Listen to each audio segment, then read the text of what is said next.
शनिवार के दिन दुख की घड़ी में कोई आए चाहे ना आए, अगर आपने दिल से कर्जा हो गया, समस्या विकट हो गई, तकलीफ बढ़ गई, दुख बढ़ गया, आप शंकर भगवान के मंदिर में जाकर, ये जरूरी नहीं है कि आप सीहोर आए या कहीं जाएं, आप तो आपके घर के पास में जो शिव मंदिर हो उस मंदिर में एक लोटा जल चढ़ाना चालू कर दो, वो धीरे धीरे दुख काटना प्रारंभ कर दे, काटेगा दुख। बस जल चढ़ाने का एक नियम है शिव जी का। शंकर भगवान को जो जल चढ़ाया जाता है दुख काटने के लिए, तकलीफ काटने के लिए, कष्ट मिटाने के लिए, तो एक नियम है शंकर भगवान का जल चढ़ाने का जो नियम है। जैसे ये गौल जलाधारी है, यहां से पानी गिरता है, ये शिवलिंग है।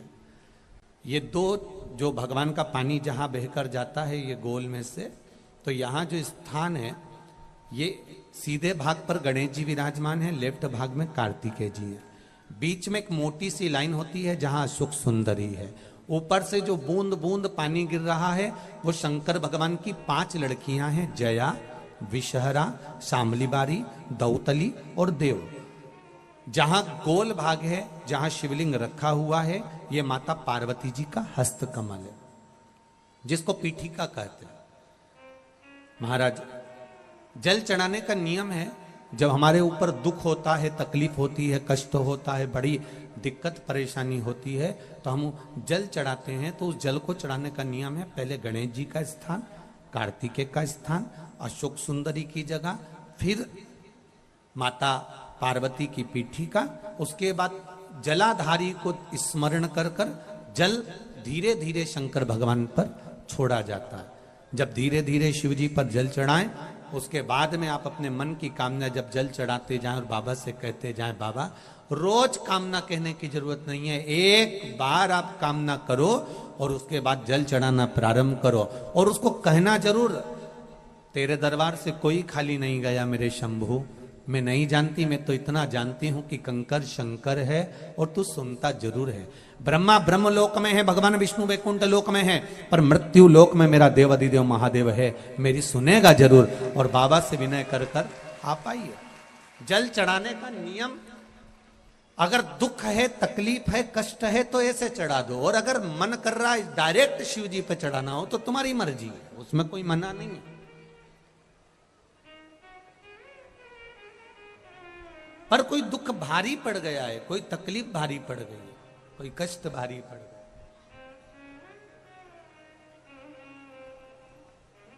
मेरे भोले तेरी सबसे बढ़िया, सबसे बस उससे दिल से आप कह रहे हो, एक आराधना, एक निवेदन, एक प्रार्थना आप हृदय से करो तो सुनेगा।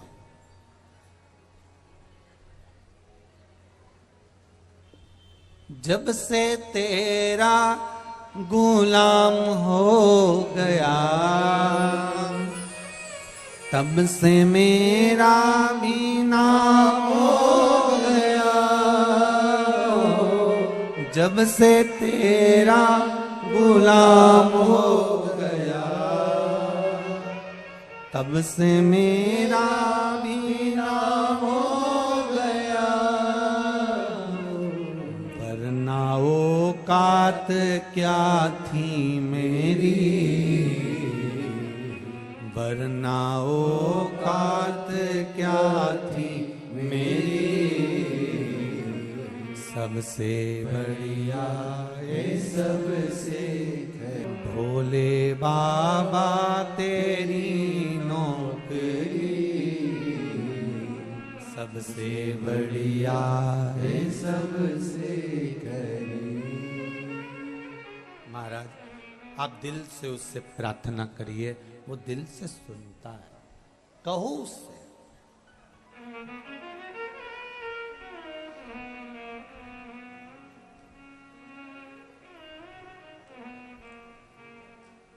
उससे प्रार्थना करिए। उससे निवेदन करिए, आप सुनेगा। शिव कथा कह रही, भगवान शंकर नेत्र बंद कर कर बैठे थे और उनके नेत्र से एक अश्रु गिर गया था। उस अश्रु से एक पुत्र ने जन्म लिया था जिसका नाम अंधकासुर था। वो अंधकासुर एक पुत्र का जन्म हुआ है, एक बेटे का जन्म हुआ।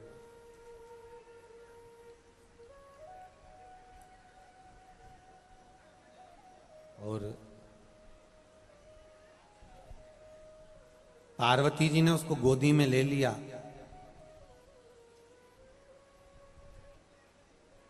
शिव जी ने मना करा कि इसको फेंक दो, समुद्र में डाल दो, ये तुम्हारा पुत्र नहीं है। पर पार्वती जी कहती हैं कि आपके द्वारा प्रगटा है इसलिए मेरा पुत्र है। माता की जो करुणा होती है ना, माता का जो प्रेम होता है ना, मातृत्व जो प्रेम होता है वो कोई साधारण नहीं होता।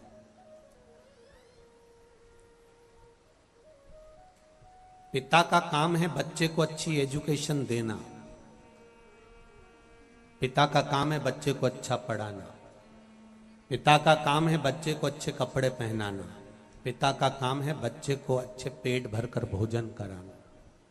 ये किसका काम है? पिता का। अच्छी शिक्षा पिता अपने बच्चों को दे, अच्छी एजुकेशन पिता अपने बच्चों को दे, अच्छा व्यापार पिता अपने बच्चों को दे, पेट पिता अपने बच्चों का भरे, कपड़े पिता अपने बच्चों को दे। ये पिता का फर्ज है। इससे मुंह ना मोड़े पिता। पर पिता से ज्यादा माता का फर्ज होता है। पिता एजुकेशन दे, शिक्षा दे, कपड़े दे, व्यापार दे, धन दे, पर इससे ज्यादा कर्तव्य माता का होता है कि घर में रहने वाली मां अपने बच्चे को संस्कार दे। बहुत जरूरी है।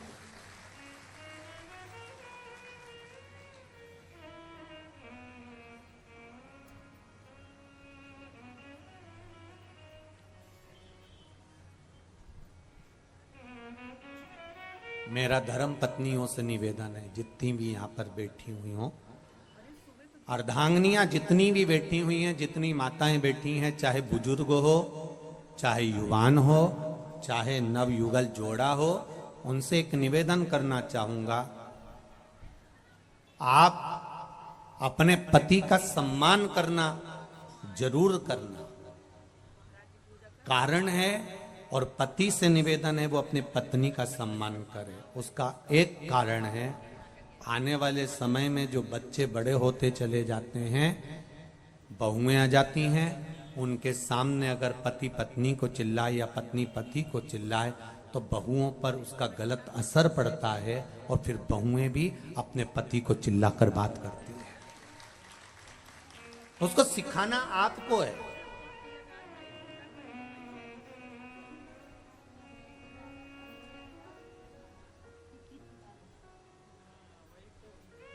दुनिया की प्रत्येक पत्नियां अपने पति को मूर्ख समझती हैं और दूसरे के पति को ज्ञानवान समझती हैं। हमेशा देख लो, तुम्हें तो बिल्कुल अकल नहीं है, तुम्हें तो बोलने का तरीका ही नहीं है, तुम्हें तो लक्षण ही नहीं है, तुम्हें तो ये नहीं। और उसके देख लो तुम्हारे दोस्त को, कितना विद्वान, तुम्हारे बेस्ट फ्रेंड को देख लो कितना विद्वान। अब जो बेस्ट फ्रेंड की बात कर रहे हैं उसकी पत्नी से पूछ किया ये कैसा है, तो वो भी यही कहती है इनमें तो अकल ही नहीं है, इनमें तो ये ही नहीं है। और वो हमेशा तारीफ तुम्हारे पति की करती है, क्योंकि दूर के ढोल सुहावने नजर आते हैं। आप कभी भी अंदाजा लगाकर देखना, अपने पति को हमेशा पत्नी कमजोर, ये इसमें अकल नहीं, इसमें बुद्धि नहीं, इसमें चित्त नहीं, इसमें विवेक नहीं, इसमें अकल नहीं है, इसमें ज्ञान नहीं है, तुम्हें बोलना नहीं आता, तुम्हें ये काम नहीं आता, तुमसे कह के थक गई मैं, जाकर व्यापार कर लो, ऐसा कर लो। और दूसरे के पति को, अरे वो कितना चतुर है, वो कितना विद्वान है, हमारी जीजी के देवर को देख लो, उनको देख लो, उनको देख लो, इतना सबका बखान करेगी, सबका। पर एक चंद्र घंटा कुसमांडा निवेदन है कि हमें दूसरा क्या कर रहा है उससे मतलब नहीं होना चाहिए। हम और हमारा पति, परमात्मा ने जैसा जोड़ा बनाकर भेजा है, संभालने वाला वो है, उसकी विद्वत्ता का बखान करना चाहिए। उसकी विद्वत्ता का बखान करो, दूसरे की हम एक बार कथा में आपको पहले भी कहा कि बच्चों को ये मत कहो कि तुम उनके जैसे बनो।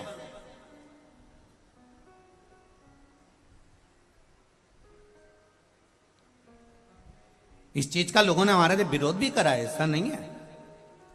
हम बोलते हैं तो थोड़ा बहुत लोग विरोध भी कर देते हैं कि तुमने ऐसा कैसे बोल दिया, कि उनके जैसे मत, उनके जैसे मत। अपने बच्चों को किसी का ज्ञान मत दो कि तुम उनके जैसे, अपने बच्चों को यह ज्ञान मत दो कि तुम उनके जैसे बनो, ऐसा मत बोलो। अपने बच्चों से कहो कि तुम ऐसे बनो कि दुनिया तुमसे प्रेरणा ले और तुम्हारे जैसा बनना चाहे। दुनिया तुमसे प्रेरणा ले और तुम्हारे जैसा बनने का। पहले खूब रामायण होती थी, भागवत जी खूब होती थी। ये 3 साल 4 साल में लोगों ने जब शिव महापुराण को जाना, तो जितने भागवत करने वाले, जितने रामायण करने वाले, उन्होंने भी अपने आप को बदल दिया। तो समझ में आता है कि बदलाव जिंदगी का नियम है। हमें दूसरे के जैसा नहीं बनना है, हमें प्रयास करना है कि आपके जीवन की श्रेष्ठता वो हो, आपके जीवन की विद्वत्ता वो हो, आपका समर्पण वो हो, आपका भजन वो हो, आपका कीर्तन वो हो कि आपके जैसे दुनिया बनना चाहे, आपके जैसे।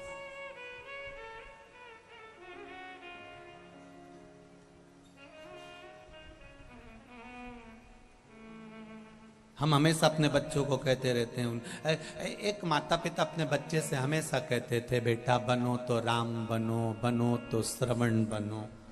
दूसरे की बात कहते रहते थे, बनो तो राम बनो, बनो तो श्रवण बनो। और पढ़ी लिखी औलाद,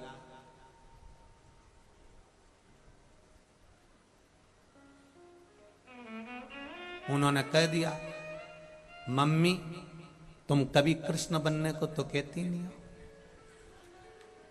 तो मम्मी बोली, मेरे को मालूम है तू यही बोलने वाला होगा, क्योंकि भगवान कृष्ण ने गोपियों के चीर का स्मरण किया, भगवान ने गोपियों के घर के माखन का स्मरण किया, तो तू भी वही करना चाहता होगा। इसलिए मैं तुझे कृष्ण बनने को नहीं कहती, क्योंकि तू कृष्ण के गुण को नहीं जान सकता।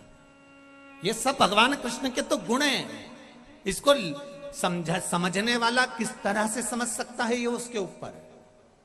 वो माखन लीला को किस तरह से समझेगा, वो कृष्ण लीला को किस तरह से समझेगा, वो भगवान की भक्ति को किस तरह से समझेगा, ये उनके ऊपर है।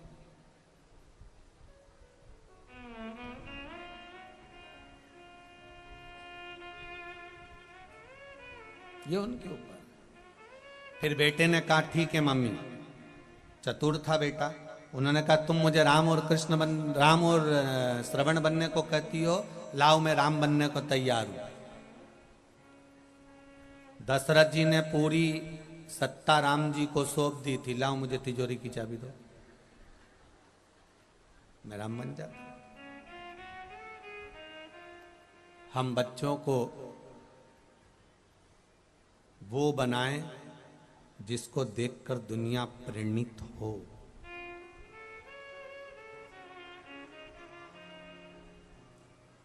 दुनिया में ऐसा कोई व्यक्ति नहीं पैदा हुआ जिसको भगवान ने कोई गुण नहीं दिया हो। भगवान ने जिसको कुछ अच्छा ना दिया, एक विकलांग व्यक्ति भी पैदा होता है तो भगवान उसको कुछ गुण देकर पैदा करता है, उसमें कुछ अच्छा चीज होती है जिसको वो निखार सकता है। बेकार भगवान अपने पास रखता ही नहीं। आप में से कितने लोग हैं जो अपने कमरे में अटाला रखते हो, कबाड़े का सामान रखते हो, बेकार सामान रखते हो? एक भी बहू, एक भी माता ऐसी नहीं होगी जो अपने कमरे में अटाला कबाड़ा रखेगी। आपके कमरे में जाकर देखो तो आपके फोटो टंगे होंगे, अलमारी लगी होगी, फूल रखे होंगे, गुलदस्ता धरा होगा। एक से बढ़कर एक जो वीआईपी चीज है ना, वो आपके कमरे में मिलेगी। अटाला आपके कमरे में, अटाला आपके कक्ष में, अटाला आपके घर में नहीं मिलेगा। अटाले के लिए कमरा अलग है, कबाड़े के लिए जगह अलग है, वहां पटक दिया जाता है। उसी तरह जैसे आप अपने कमरे में कोई फालतू का सामान नहीं रखती, उसी तरह शंकर भगवान अपनी पृथ्वी पर फालतू का व्यक्ति नहीं रखते, वो तो जो कीमती है उसको रखते। भगवान पैदा ही उसको करता है जिसमें कीमत होती है।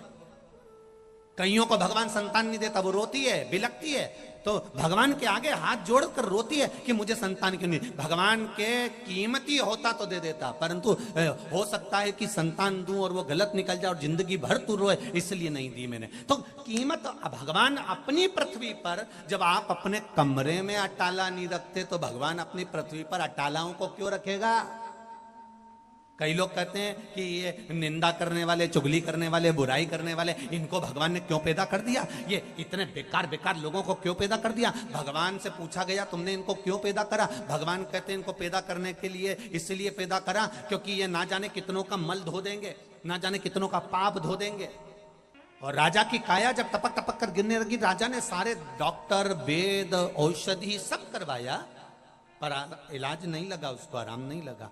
डॉक्टर अपने गुरुजी के पास गया, गुरुजी मेरी काया में रोग हो गया, काया टपक टपक के गिर रही है, मुझे लगता है मुझे कौड़ का रोग हो गया, ये काया गिर रही है गुरुजी, आप कृपा कर दो। गुरुजी ने कहा ये बता तेरे भैया थे वो कहाँ है? वो तो मर गए। तेरी भाभी कहाँ है? राजभवन में। एक काम कर, जब भाभी अपने कमरे में जाकर सो जाए तब तू चुपचाप से जाना, दरी ले जाना, भाभी के कमरे के बाहर तकिया लगा के चुपचाप सो जाना, किसी को बताना मती, तो ठीक होना चालू हो जाएगा। राजा गया, चुपचाप से दरी बिछाकर सो जाता। 8-15 दिन निकले। 16वें दिन एक सेविका नौकरानी ने देख लिया, दासी ने देख लिया, दूसरी दासी से कहा ये खोल ले राजा को तो देखो, भाई मर गया तो भाभी के कमरे में जाके सोता है, वह खोल ले राजा को तो देखो। आगी की तरह बात पूरे नगर में फैल गई, सब राजा को थू थू करने लगे, गालियां देने लगे, अपशब्द कहने लगे, कोसने लगे, और राजा का शरीर धीरे धीरे धीरे धीरे ठीक हो गया, आराम लग गया। राजा अपने गुरुजी के पास गया, गुरुदेव सारी दवाइयां काम नहीं करी, औषधि काम नहीं करी, खूब दिखाया डॉक्टर को, पर वो डॉक्टरी काम नहीं करी, आपने मुझे भाभी के कमरे में सोने का बोला, बस इतने में मेरा काम हो गया। आखिर क्यों? गुरुजी ने कहा राजा तेरे पाप इतने बढ़ गए थे कि तेरे शरीर से टपक टपक कर गिर रहे थे, उस पाप को कम करने के लिए तेरी बुराई करवाना चालू करी। जब तेरी निंदा होने लगी, बुराई होने लगी, अपशब्द कहने लगे, लोग तुझे गालियां देने लगे, आड़ा टेढ़ा बोलने लगे, तब तेरा रोग धीरे धीरे समाप्त हो गया, धीरे धीरे चला गया। तो राजा ने कहा प्रभु गुरुदेव मेरा ये रोग कहां गया? तो गुरुजी बोले जिन्होंने तेरे लिए आड़ा टेढ़ा बोला, गालियां दी, अपशब्द बोला, ये उनके खाते में बांट दिया। पाप तो कहीं ना कहीं तो देना पड़ेगा ना, पाप को कहीं ना कहीं तो पहुंचाना पड़ेगा ना, वहां बांटा गया। बोलो अच्छा बोलो, सबके लिए अच्छा बोलो, अपशब्द नहीं बोलो। मुट्ठी बांधे हाय आज जग में हाथ पसारे, क्या तू लेकर आया जग में, क्या तू केवल एक भजन के सिवाय कुछ साथ नहीं जाएगा, स्मरण के सिवाय कुछ साथ नहीं जाएगा। जो तुमने दान करा, पुण्य करा, संकीर्तन करा, सत्संग करा, सालासर धाम में आकर तुमने अगर एक अठन्नी भी दान करी है, पुण्य करी है, सत्कर्म करा है, किसी को अन्न का भाग दिया है, किसी की सेवा करी है, किसी को एक अन्न का दाना भी खिलाया है, किसी पुण्य के स्थान पर, धर्म के स्थान पर, सत्कर्म के स्थान पर, तो वो खाली नहीं जाएगा।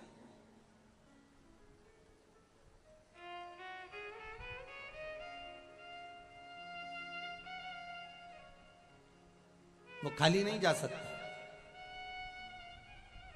और जिन्होंने दान करा है, जिन्होंने पुण्य करा है, जिन्होंने सत्कर्म करा है, जिन्होंने एक निवाला भोजन भी, एक चावल का दाना, एक खिचड़ी या एक बूंद पानी भी आपने अगर किसी को धर्मार्थ में पिलाया है, तो यहाँ शिव महापुराण की तारीख लिख कर रख लेना और 3 महीने मिला लेना कि तुमने 10 रुपए की बोतल का पानी किसी को पिलाया था तो वो 1000 गुना होकर मिला कि नहीं मिला। अंदाजा लगा कर बैठना। हम एक कथा में कहकर जाते हैं, दूसरी कथा में पहुंच जाते हैं, कहीं हमको ढूंढने की जरूरत नहीं। अगली कथा का अनाउंसमेंट भी हम यहीं से कर कर जाते हैं। बाबा ने दिया कि ना दिया, कृपा करी कि ना करी, आप अगली कथा में पहुंचकर लिख कर भेज देना, करी कि ना करी। कथाएं तो निरंतर चालू है ना, निरंतर।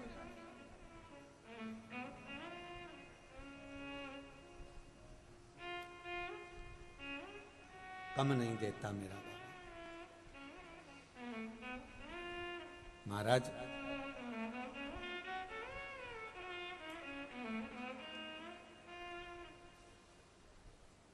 जैसे घर की परिभाषा अलग अलग होती है, हम घर को कितने नाम से पुकारते हैं। कहते हैं ये हमारा हाउस है, मतलब जिसको हौसला है उसी का, जम के बोलो, हाउस है।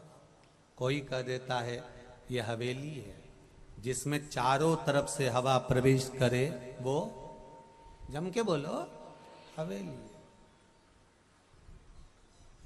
ये मकान है, जहां दीवाल के भी कान होते, वो मकान, ये हमारा मकान।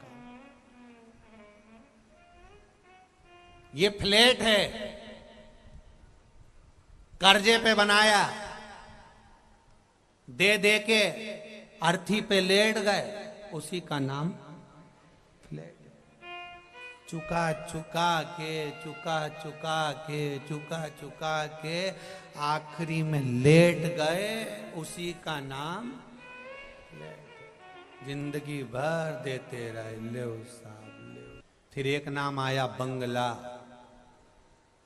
बगल वाले का नाम तक नहीं मालूम, उसी का नाम।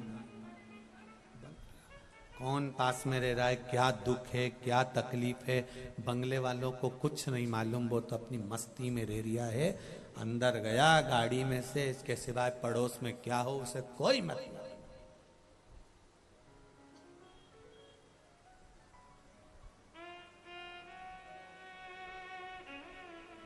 हमने देखा, शिव महापुराण के माध्यम से कहना चाहेंगे, अपनी जिंदगी में एक चीज तो देखी है,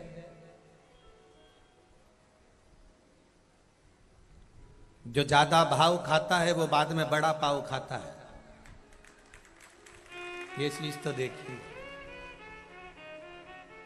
आप ज्यादा भाव खाएंगे, ज्यादा विचार करेंगे तो बाद में, कई माताओं की आदत होती है, मेरे लड़के की लड़की ढूंढना है, एक आई, ये कोई दम नहीं रखा रही। लड़के से कहा, देख लड़का बहुत भाव खाएगी, मेरे को तो ऐसी चाहिए, न मेरे को तो वैसी चाहिए, न मेरे को तो यूं चाहिए, न मेरे को तो हिरनी की चाल जैसी चाहिए, न मेरे को तो मोरनी जैसी आंख वाली चाहिए। और बाद में जो ज्यादा भाव खाए नहीं, तो बाद में जब उम्र निकल जाए,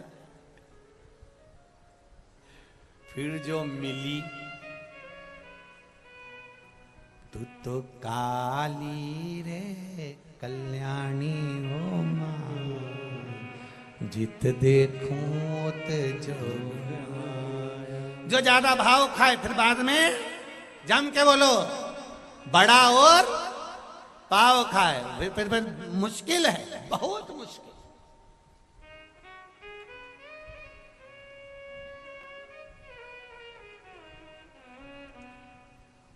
इसीलिए कहते हैं भगवत स्मरण में रहिए।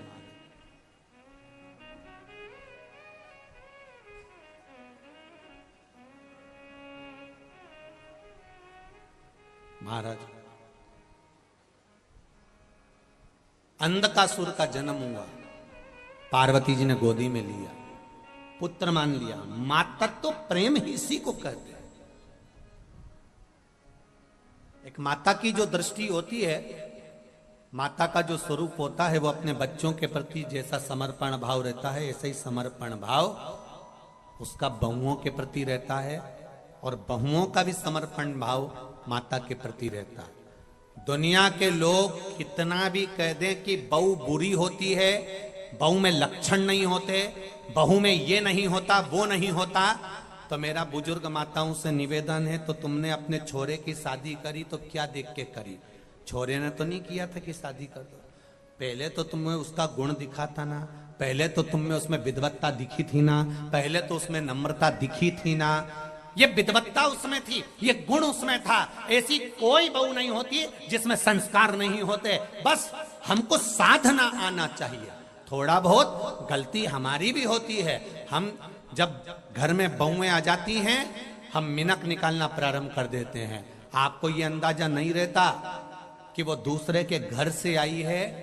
जब हम अपने घर के बच्चों को कुछ नहीं कहते, थोड़ी गलती कर देते हैं, ठीक है छोरा ने कर दी, बेटी ने कर दी, कोई बात नहीं, तो बहुओं में भी ये भाव देखिए कि ठीक है हो गई होगी, छोटी है वो भी, अभी उसकी उम्र क्या है। अपनी बेटी आती है तुम आगे बढ़कर चाय पिला देते हो, अपनी बेटी आई तो तुमने उसको संभाल लिया। तो ये जानो ना कि वो भी बेटी है, वो भी किसी के घर से आई है।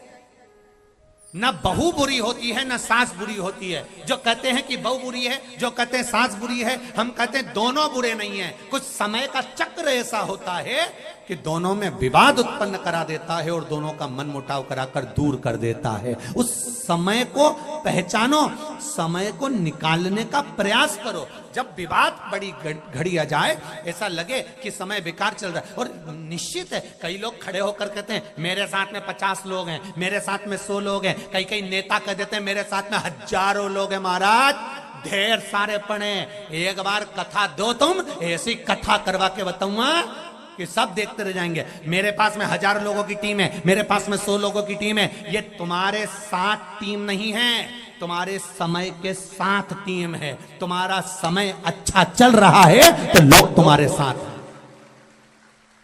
जिस दिन तुम्हारा समय बेकार हुआ, ये 1000 लोगों को इकट्ठा करके बता देना, जान जाएंगे। जो कहते हैं ना मेरे साथ में 500 है, मेरे साथ में 100 है, मेरे साथ में 50 है, ये तुम्हारे समय के साथ है। अच्छा समय चलेगा तो सारी दुनिया तुम्हारे साथ चलेगी, और जैसे ही बुरा समय आया, तुम्हारे अपने भी तुम्हारे साथ नहीं चल सकते, ये निश्चित है। तो दुनिया तुम्हारे साथ नहीं चल रही है। ए भेरू,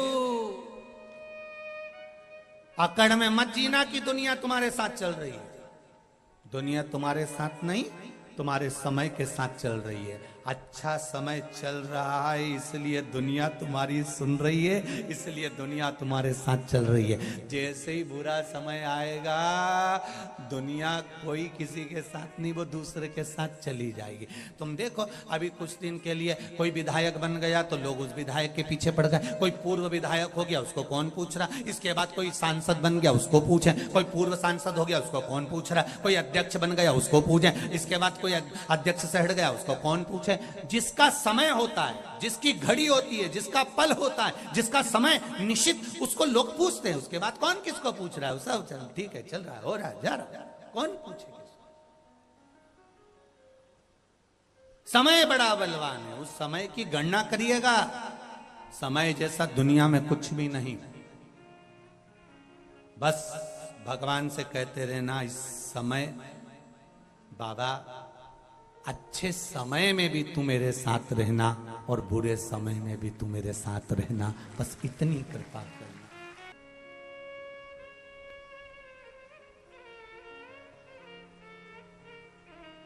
ना घर के भरोसे, ना परिवार के भरोसे, ना घर के भरोसे हो, ना परिवार के भरोसे हो। मेरे बाबा दया करना, मैं तेरे भरोसे हो।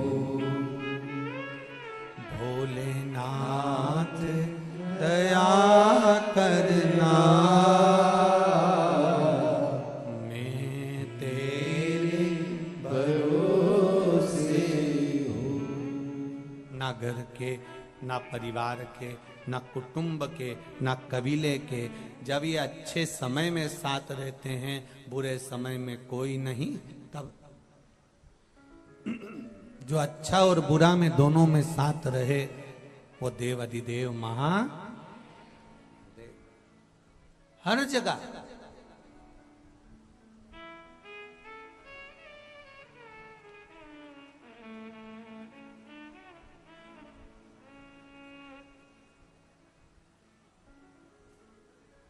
झूठ बोल के आए, नहाए। अरे बोलो तो, झूठ बोल के आए और नहाए। एक झूठ बोलो तो घर आके नहाओ। देखिएगा जरा अग्नि पुराण, अग्नि पुराण में लिखा है,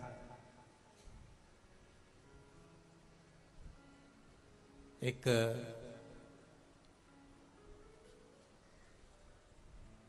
कौवे को एक हंसनी पसंद आ जाती है। कौवा उस हंसनी को ले आता है।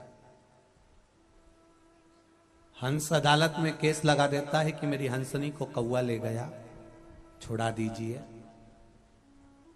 कौवे ने भी वकील कर लिया है, हंस ने भी वकील कर लिया है। कौवे के वकील ने कहा, सुन रे कौवे, हंसनी हमेशा हंस की रही है, कौवे की कभी नहीं हुई, तू हार जाएगा। कौवा कहता है मैं क्या करूं कि जीत जाऊं? तो कहा जज के घर चले जा। रात को कौवा जज के घर गया और जज साहब से बोला, जज साहब तुम्हारी 7 पीढ़ी बैकुंठ में है कि नरक में, मैं देख रहा हूं। तुम्हारी 7 पीढ़ी बैकुंठ में बैठी है, मैं देख रहा हूं। व्यक्ति की 7 पीढ़ी बैकुंठ में है कि नरक में, या तो कौवा बता सकता है या ब्राह्मण बता सकता है। इसीलिए श्राद्ध में दोनों को भोजन कराया जाता है। इनकी दृष्टि लंबी होती है। मैं देख रहा हूं तुम्हारी 7 पीढ़ी कहां है। तुम मेरा एक काम कर दोगे जज साहब, तो तुम्हें जीते जी तुम्हारी 7 पीढ़ी से मिला दूंगा। जज ने पूछा क्या? कल अदालत में हंसनी को मेरी बना दो, तुम्हारी 7 पीढ़ी जो बैकुंठ में बैठी है उसका दर्शन में तुम्हें 7 शरीर जीते जी करा दूंगा। जज ने सोचा मेरी 7 पीढ़ी का दर्शन मुझे जीते जी मिल रहा है, इससे बढ़कर क्या। जज कुर्सी पर बैठा, उसने निर्णय दे दिया, हंसनी हंस की नहीं, हंसनी कौवे की है। हाहाकार मच गया, हंस रोने लगा, आंखों से जल बहने लगा। सबने कहा यह निर्णय गलत है, पर जज मानता कहां, उसने तो निर्णय दे दिया था। जज ने कहा कौवे मैंने अपना काम कर दिया, तू अपना काम कर। कौवा कहता चलो जज साहब मैं आगे आगे चलता हूं, मेरे पीछे चलो गाड़ी में बैठकर। कौवा आगे आगे चला, जज गाड़ी में बैठकर पीछे पीछे चला। कौवा उड़ते उड़ते नगर से बाहर गया, खेड़े से बाहर गया, गांव से बाहर गया, एक घने जंगल में पहुंच गया। पहुंचते से कौवे ने जज से कहा नीचे उतरो गाड़ी से। जज गाड़ी से उतरा, बहुत बदबू आ रही थी। जज ने मुख पर रुमाल रख लिया और मुंह पर रुमाल रखकर जज बोला कौवे से कितनी गंदी जगह लेकर आया है, आओ तो जज साहब। जज और आगे बढ़े, एक मरा हुआ कुत्ता पड़ा था। कौवे ने कहा जज साहब आइए, इस मरे हुए कुत्ते के पास में जो सफेद वाली इल्ली दिख रही है वो तुम्हारे पिताजी हैं, और उसके पास में जो छोटा वाला कीड़ा दिख रहा है वो तुम्हारी माता जी है। जज ने कहा कौवे तू तो मेरे पूर्वजों को बैकुंठ में बता रहा था, तो ये नरक में क्यों दिखा रहा है? कौवा कहता है जज साहब जिस समय मैंने बोला था तुम्हारे पूर्वज बैकुंठ में थे, पर तुमने अपनी कुर्सी पर बैठकर एक झूठ बोल दिया, इसलिए 7 पीढ़ी नरक में गिर गई एक झूठ के कारण।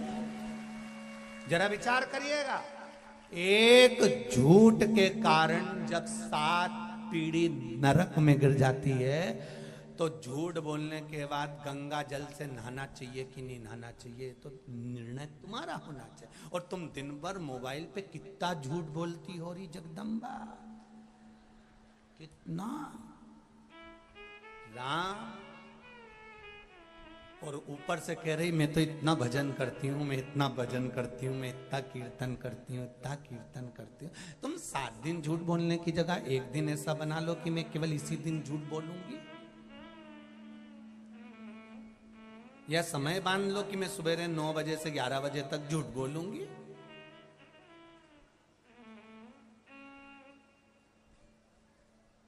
झूठ बोलने के चक्कर में तो एक महाराज नरक पड़ गए। एक बहुत विद्वान पंडित जी, इतने विद्वान, कथा करते, खूब प्रवचन देते, नरक में चले गए। गांव के लोग जब मर के ऊपर गए तो उन्होंने कहा हमारे गांव के पंडित जी नरक में पड़े, इतने विद्वान। पंडित जी से पूछा तुमने तो इतनी कथा बाची, तो तुमको तो बैकुंठ में होना था, फिर नरक में क्यों पड़े हो? पंडित जी बोले मेरी पत्नी के कारण पड़ा। तो पत्नी के कारण नरक क्यों भोग रहे हो? वो सुबह से तैयार होके आती थी और मुझसे पूछती थी मैं कैसी लग रही, और रोज मुझे एक ही बात कहना पड़ता था, तू अच्छी लग रही है। तो इसमें नरक जाने वाली कौन सी बात है? वो अच्छी नीवी लगती थी तो झूठ बोलना पड़ता था। अब बताओ, इतना विद्वान से विद्वान पंडित जी भी नरक में पड़ा झूठ के चक्कर। सही बोल नहीं पाया, और सही बोल देता तो उसी दिन निपट जाता बापड़ा। एक दिन मुंह से कह देता, कहीं की पूछ लेती है ऐसी मैं कैसी लग रही, और इतने में पति कह दे तू ऐसी लग रही जैसे हरी घास में भैंस चल रही, तो रे पाता बड़ा। मेरे शिव जी का सबसे बड़ा तत्व है सत्यम शिवम सुंदरम।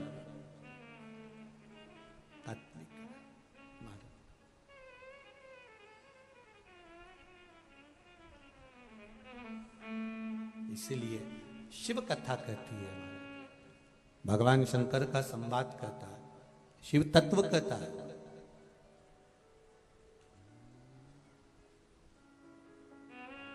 इसको समुद्र में पटक दीजिए, डाल दीजिए, पर पार्वती जी के हृदय का जो मोह है, माता पार्वती के मन में, चित्त में, हृदय में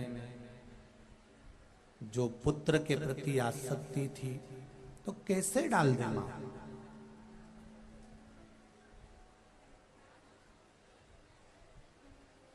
मना कर दिया पार्वती जी।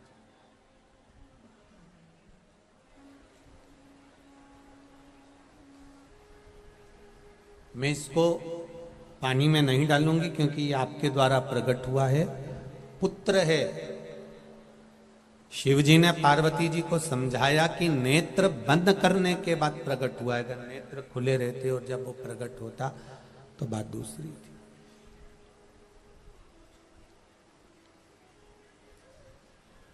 बहुत शिव जी ने कहा, तब माता पार्वती जी ने समुद्र में उस बालक को फेंका, हिरण्याक्ष ने उसको पकड़ लिया। जब बड़ा हुआ हिरण्याक्ष के प्राण चले गए। अब अंधकासुर ने तप करा, साधना करी, बहुत तप साधना में डूबा।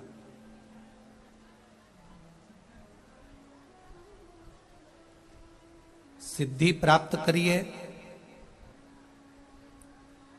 साधना करिए, तप करिए, आराधना करिए, उपवास करिए, व्रत करिए, नियम धारण करिए, ये सब कुछ करो, पर शिव महापुराण कथा कहती है किसी को दुख पहुंचाने के लिए नहीं, किसी को कष्ट देने के लिए नहीं, किसी का बुरा करने के लिए नहीं, हमेशा भगवत भजन को पाने के लिए करो, किसी के लिए हमें नहीं करना। कई लोगों का बहुत सारा समय तो लोगों को बर्बाद करने का मांगने में ही चले जाता। मंदिर में जाएंगे तो भगवान से प्रार्थना करेंगे उसने मेरे साथ ऐसा किया था इसलिए उसका ऐसा कर देगा। 10 नारियल चढ़ाऊंगी मैं बाबा,